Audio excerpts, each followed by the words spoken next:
Good afternoon. It is Sunday, November 9th, 2025.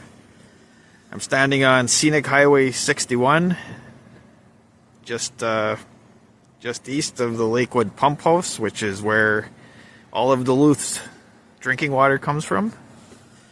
I'm continuing with the Monitors project of visiting all the parks in the city, from smallest to largest. We started at park number 162, and we have now worked our way up to park number 22. At 55.62 acres, it is the Congdon Trust Land. And this is a cool one. The Congdon Trust Land is the Lake Superior shoreline. Starts at approximately 77th Avenue East and extends about 4 miles up the shore. And so there's basically a 4-mile section of shoreline owned by the city, which you do not see that very often. That is quite an amenity. This was established in 1950. Well, the city started purchasing property in 1915 for this, and this whole effort was spearheaded by Chester Congdon. He wanted to build a highway up the shore, but he did not want to own it himself. He was pushing the city to purchase it, and so they did that. And Chester Congdon and his family then reimbursed the city for the land purchases. According to my notes, they reimbursed the city $28,625.05 for purchasing all the land, which is the shoreline plus the highway, Scenic Highway 61. And then they also contributed an additional $130,000 for improvements. But they didn't want to own the land themselves. They wanted the city to own it. And as the city still does to this day. This long of a section of undeveloped shoreline is really a rarity on on Lake Superior these days.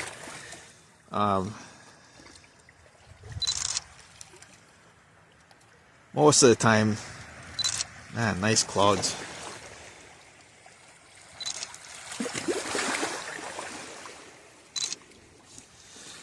Most of the time, people buy up the land and,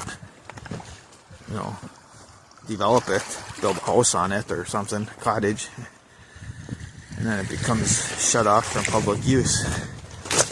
The fact that there's this 4-mile stretch here is pretty remarkable. And then when this actually goes, southward back toward Brighton Beach, Kitchigami Park. So when you combine those two sections, you're talking 5+ miles of shoreline that the city owns. Lake Superior shoreline.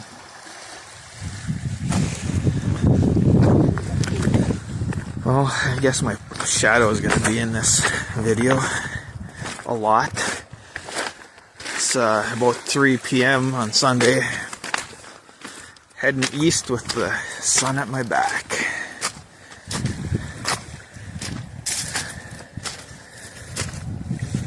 I wasn't actually sure that I would be able to walk this because not all the shoreline along here is capable of being walked on.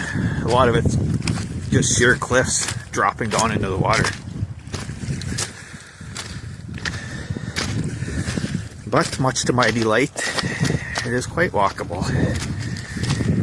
And I actually, interesting shot. I started on this side of the Lakewood Pump House, because the Congdon Trust Land kind of veers around the pump house, and it's that part in front of the pump house there is not part of it.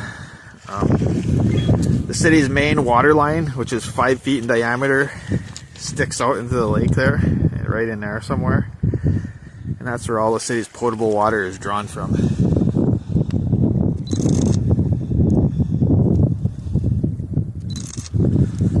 pictures into the sun isn't always the best idea, but sometimes it's pretty cool. Man, I like these clouds. It's like a very chilly day, but not windy down here. It's windy up on the hill, not down here.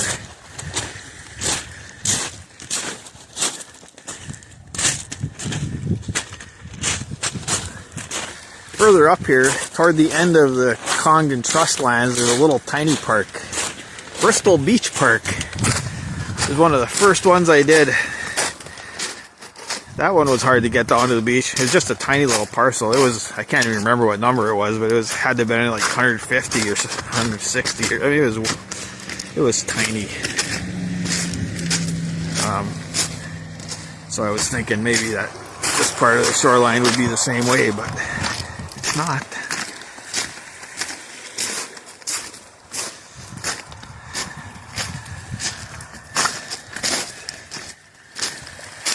I don't think this part is really well known. Like, if you're looking for someplace to come with your family in the summertime that might not have a lot of other people on it, I think this would be a good candidate. There is a little parking area right next to the Lakewood Pump House, which is where I parked.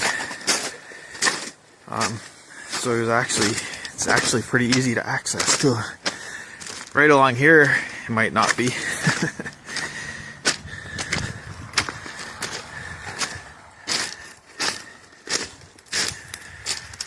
Man, I like the clouds.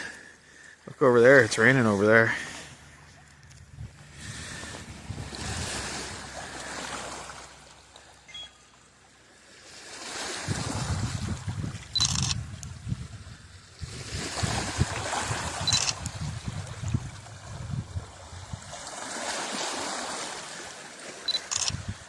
Looking through different screens here.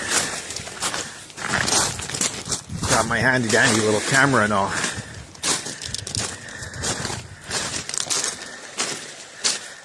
And constantly buying more surveillance hardware to more documentarian hardware. Document things. Audio, video, still pictures. Should probably just get a 360 camera and mount it on my head.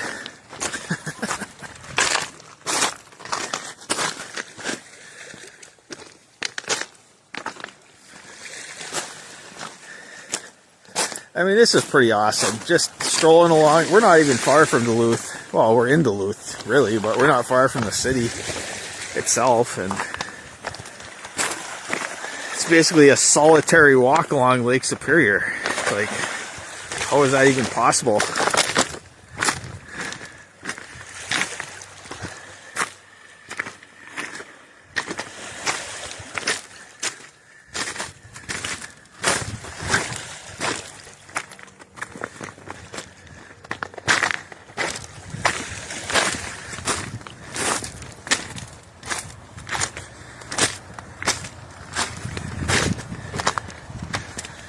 Well, I suppose it's better having my shadow in the video than walking straight into the sun the whole way. At least you can see something this way. This time of year, days are so short. It's gonna always, most of these videos are gonna have long shadows in them.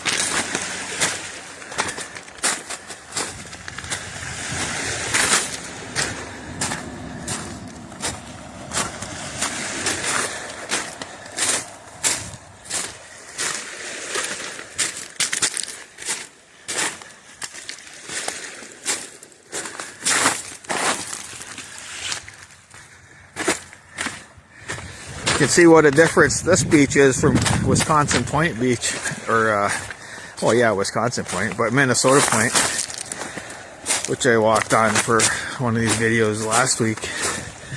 That one's all sand, which comes down from the South Shore, and these beaches here are cobbles, primarily, and gravel, which comes down from the North Shore. Shows you the difference in geology of the two sides of the lake.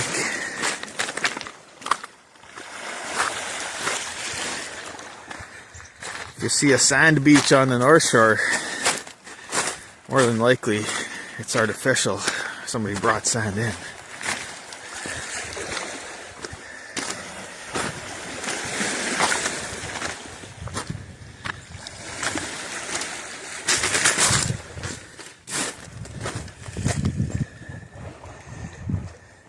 Yeah, not very easy access from the road along here.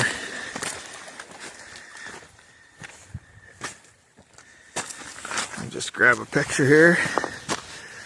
All these birch trees leaning over, pointing at the clouds.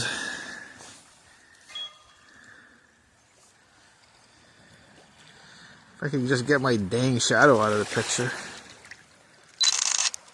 I'd be like, why are you pointing that camera up so high for your pictures? Because my shadow is in it.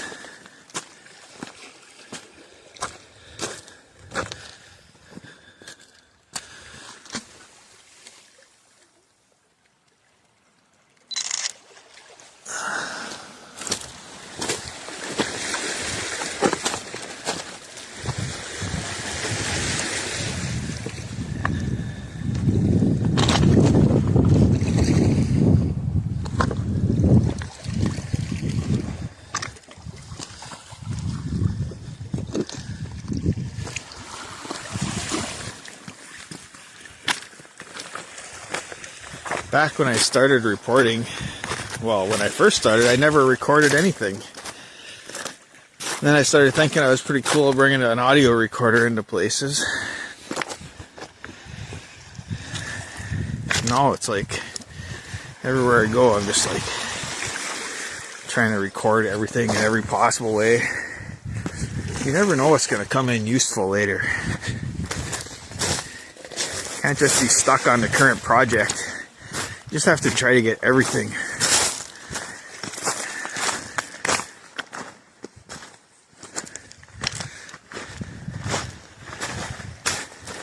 Because a lot of times early on I'd be like, well, working on some particular thing, and I'd be like, well, that's not going to be that useful for this, and I wouldn't document it. And then later, for some completely different reason, I'd be like, man, I wish I had a picture from back then of that thing so I could really see, compare with what I'm looking at now.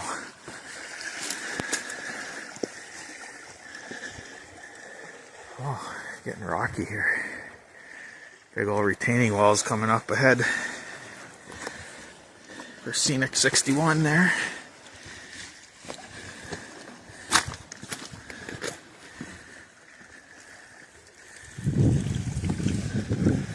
Man, I watched that video from was it Grand Marais? Somebody was walking out on the breakwater and a big wave just washed them right into Lake Superior. That was crazy.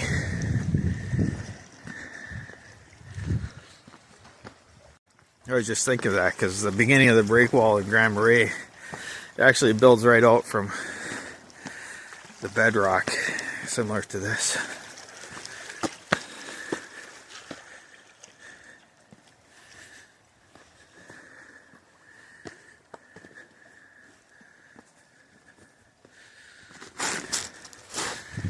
Yeah, I mean, I could keep walking up here 4 miles or so,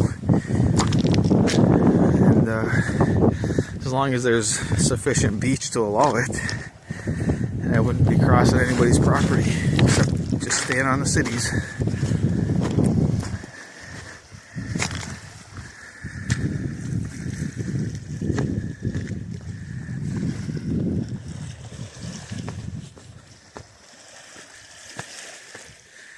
I gotta imagine there's some pretty intense pressure to sell some of this property.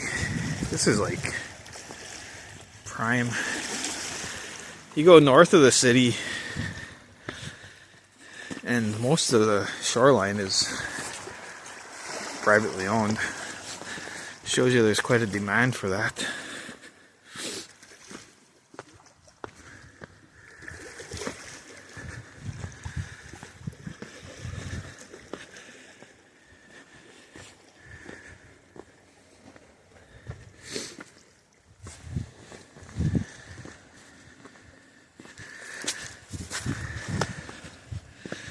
Yeah, I don't know how far I'm going to have to walk till find a place to even get back up to the road.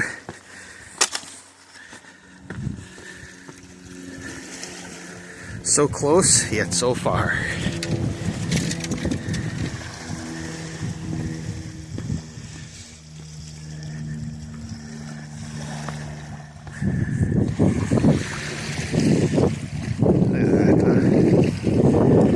The sun is sinking.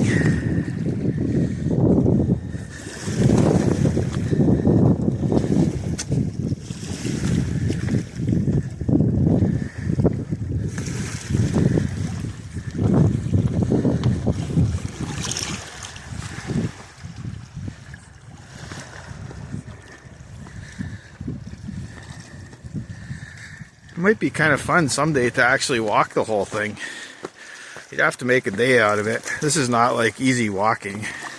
Up and down and sideways and hard on your feet. But yeah, you can make a day of it, pack a lunch, get dropped off and picked up. That would be fun. What do we got down here? Somebody put a bike rack down here.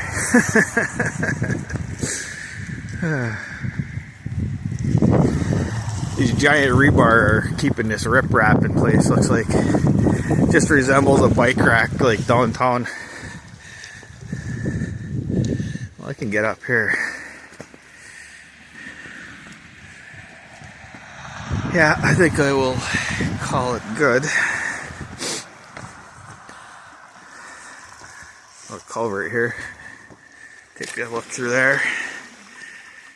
If anybody wants to have fun, they could crawl through that culvert. So there you go. Park number 22. Congdon Trust Land. Thanks for watching.